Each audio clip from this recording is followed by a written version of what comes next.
Una de las preocupaciones que siempre tengo cuando voy a predicar, es decir, cosas que no podamos de alguna forma entender, porque desde pequeños en el catecismo, en todo lo que hemos ido aprendiendo de la Biblia y de las cosas de Dios, a veces vienen un poco, como digo, como si fuera alimento de bebés, ¿verdad?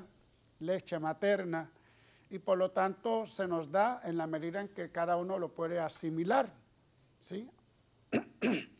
Y por eso es que también la revelación de Dios se fue dando poco a poco, no se dio de cantazo, ¿verdad? Sino que va llevando un proceso, porque el hombre, pues en un principio no podía entender todo lo que era Dios, las maravillas de Dios, y así poco a poco lo va entendiendo, se va revelando con sus alzas y con sus altas también. En el Antiguo Testamento encontramos pasajes terribles que nada nos pueden decir muy bueno acerca de Dios.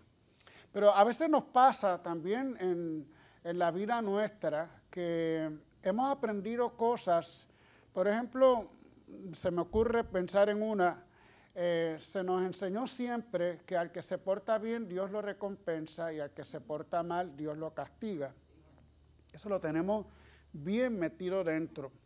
Tanto que nos lleva a pensar que la salvación depende de nosotros. Si yo me porto bien, Dios me salva. Si yo no me porto bien, Dios no me salva. O sea que la salvación depende de mí, no depende de Dios. Entonces por eso llegamos a conductas, por ejemplo, de estar preocupados. Si yo cometí un pecado en este momento y no me confieso, me voy para el infierno. Y todavía seguimos pensando eso. Hay personas que me dicen, yo insulté a fulana y tuve que venir corriendo porque si me llego a morir, me voy para el infierno. Entonces yo les digo, pues qué Dios tan chiquito es el Dios tuyo.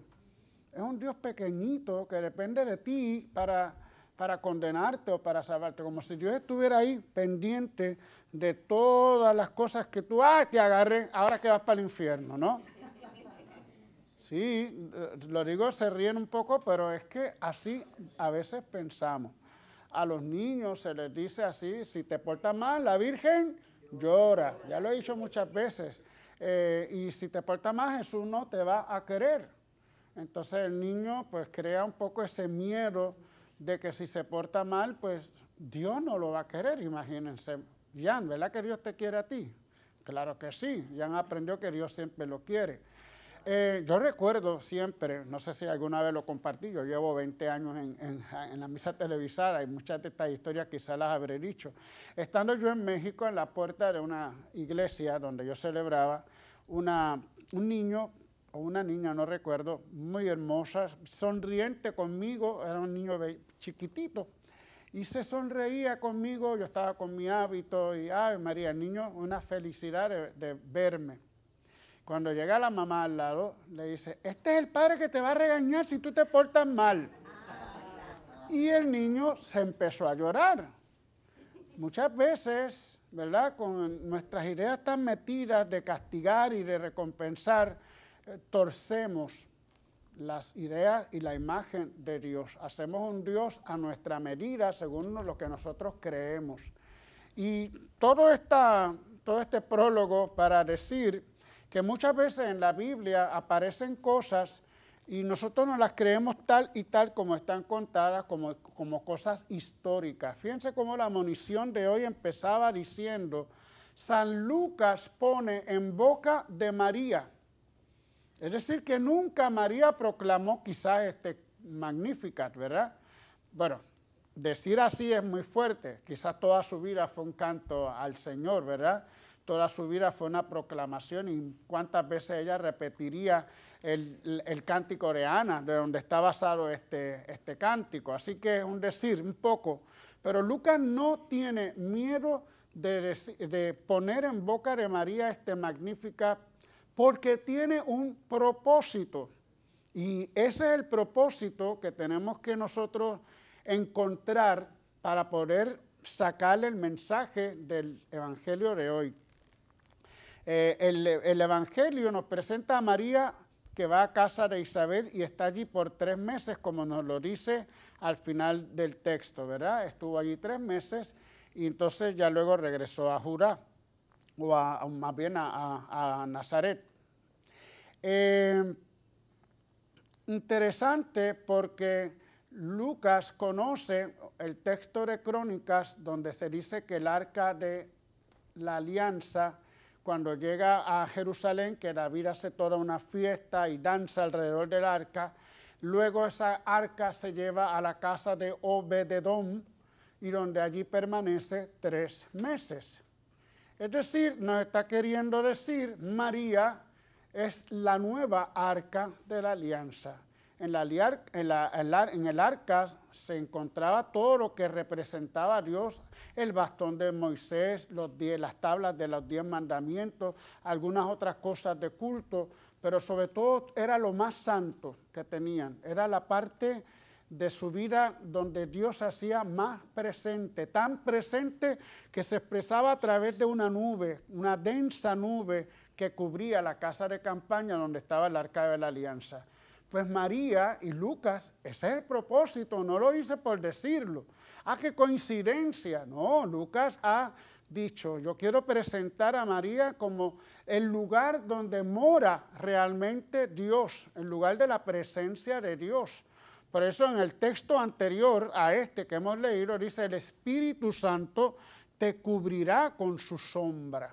Exactamente los mismos términos de la sombra que cubría la casa de campaña, que no era otra cosa sino la presencia de Dios. María es la mujer que porta a Dios, que tiene en su vientre a Dios. Ella es sobre todo esa arca de Dios, arca de la alianza. Y es interesante porque si nos quedamos con el datito, ¿verdad?, de que María fue a visitar a Isabel, bendito, de que ella era tan buena, que cuando supo que su prima estaba enfermita, que estaba por la luz, pues mira, qué bondadosa es, qué maravillosa, qué servicial. Muy bien, porque eso lo tenemos que imitar de María. Pero el mensaje todavía es mucho más profundo. Nos está hablando de la misma María. Y nos está hablando con una profundidad que desgraciadamente pocos cristianos recogen, ¿no?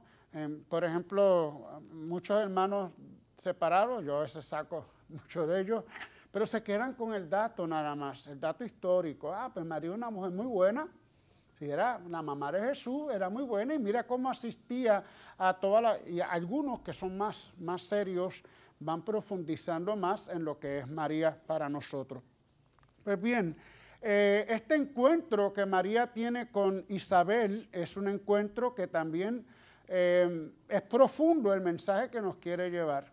De alguna forma, a través de su vientre, donde Isabel contenía a Juan Bautista, que se mueve, se reconoce a Dios presente en María. Bendita tú entre las mujeres, un texto que ya también aparece en el Antiguo Testamento, no recuerdo si es Ruth o Judith, más que nada, que se aplica ahora a María, pero también bendito es el fruto de tu vientre.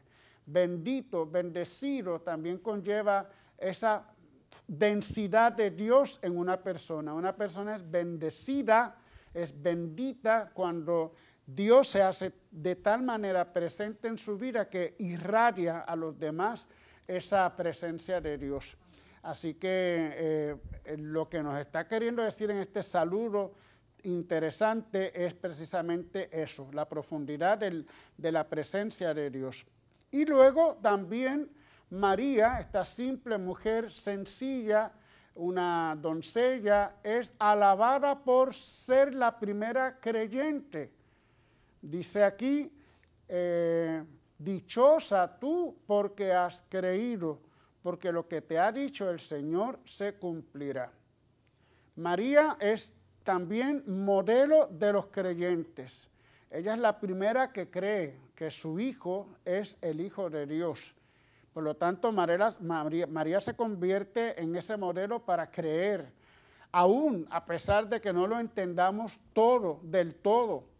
Aún cuando somos tan pequeños que se nos hace difícil que Dios nos escoja para una labor, como en este caso tan importante como ser la madre del Señor. Y entonces de aquí brota en labios de María este cántico, un poco a la manera de los cánticos del Antiguo Testamento, pronunciados sobre todo por Ana, la famosa Ana, madre de Sansón, si no me acuerdo, de Samuel, perdón, la madre de Samuel. Me enjero con los datos históricos. Pero que Lucas no hace sino recogerlo y ponerlo en boca de María, pero con una profundidad, hoy estamos hablando de profundidad todavía aún mayor. Lo que Lucas alaba en María siempre está relacionado con Jesús, siempre está relacionado con lo que va a realizar Jesús. De alguna manera, este cántico ya anuncia, estamos en el primer capítulo de Lucas, el cántico anuncia la acción de Jesús, la misión de Jesús.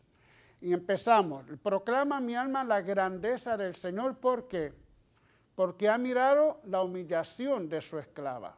No ha mirado una mujer potente, no ha mirado una mujer rica, no ha mirado una mujer grandiosa, sino una mujer simple. Aquí está uno de los primeros rasgos de lo que es Dios. Su misericordia, luego lo va a decir, no es otra cosa sino mirar al pequeño, mirar al pueblo pequeño.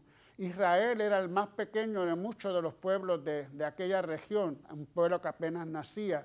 Pues Dios mira sobre Israel, su pueblo escogido. Jesús también, la acción de Jesús no va por los ricos ni los poderosos, va con todos, hay que decirlo, pero su predilección es con los que sufren, con los pobres, con los que padecen enfermedades, con los leprosos, con los que son pecadores también. Es decir, la elección de Dios siempre es al más pequeño, la humildad de su esclava, nos dice aquí. Desde ahora la felicitarán todas las generaciones. Esa es la primera profecía de María que nosotros intentamos cumplir, sobre todo los católicos intentamos cumplir, proclamar que María será dichosa y que su dicha se basa en ¿qué? En que Dios poderoso ha hecho obras grandes en ella. Ella no dice, qué grandes cosas he hecho yo. María, pero qué maravillosa soy yo. No, Dios, que ha mirado lo pequeñita que soy, ha hecho cosas grandes. De hecho, cuando a San Francisco se le pregunta, ¿por qué todo el mundo a ti viene? ¿Por qué a ti? ¿Por qué a ti que te tienen como el más grande, el más santo? Y San Francisco se pone a pensar, bueno, ahora yo entiendo.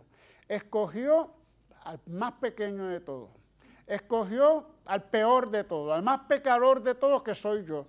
Para que así se manifieste que lo que se realiza lo realiza Dios, no lo realizo yo. O sea que mientras más humildes, más pequeños somos, más se manifiesta la grandeza del Señor. Y la grandeza del Señor se realiza a través de la misericordia. Muchas veces yo he dicho aquí que el Dios Todopoderoso es el Dios que manifiesta su poder sobre todo en la misericordia. A veces nos quedamos un poco por los portentos, por las cosas grandiosas, pero Dios se manifiesta poderoso en su misericordia. Y entonces en su misericordia hay un elemento de justicia, hay un elemento de poner las cosas en su lugar, aunque siempre la justicia de Dios es misericordia, pero para aquellos que no son capaces de entender esta dinámica de misericordia de Dios, entonces vienen unas consecuencias, para unos positivas, para otros negativas. Él hace proeza con su brazo, dice, dispersa a los soberbios de corazón. El que se mantiene soberbio en su corazón, ¡ay, qué bien soy yo, qué bueno soy yo, qué maravilloso canto, qué maravilloso predico, qué maravilloso leo, qué maravilloso, ¡ay, yo soy un portento! ¿Verdad? Soberbia y nada más soberbia. ¿Y qué pasa con los soberbios? Los dispersa, es decir, los hace prácticamente nada para que se den cuenta. Derriba del trono a los poderosos, aquellos que se creen con poder, que se creen que tienen poder sobre los otros, que se han constituido a sí mismos jefes, propietarios de otros, entonces dice que los derriba y sobre todo enaltece a los humildes. Es decir, la justicia abaja a los poderosos y enaltece a los que son pequeños. A los hambrientos los colma de bienes, pero a los ricos los despide sin nada, vacíos totalmente. Una obra también de la misericordia que conlleva una justicia. Y sobre todo, se acuerda de la misericordia que tuvo Jesús siempre con todo el pueblo de Israel. A lo largo de la historia del pueblo de Israel, Dios siempre ha obrado misericordia. Y esa misericordia no va a terminar. Esa misericordia continuará ahora y sobre todo latente y patente, mejor dicho, patente en la persona de Jesús, que manifestará la misericordia de Dios a la manera como Él va realizando sus milagros, sus curaciones y sus palabras de consuelo y sus palabras de vida. Pues bien, como ven, el Magnificat se presenta como una especie de, vamos a decir, de itinerario de lo que será Jesús en su evangelio. Es como el prólogo que va a presentar una obra de misericordia, pero también una obra de justicia. Y María es la que lleva en sí esa gran vocación de engendrar, de formar, de educar al que va a realizar esas grandes cosas. María entonces aquí se coloca como en el centro de esta historia. Yo siempre he pensado que estas páginas son como el centro de la historia de la salvación. Pues nada, imitemos a María en su fe, en su servicio, en la manera como ella vive a Dios en su pequeñez, pero con las consecuencias maravillosas de la justicia y de la misericordia. Amén.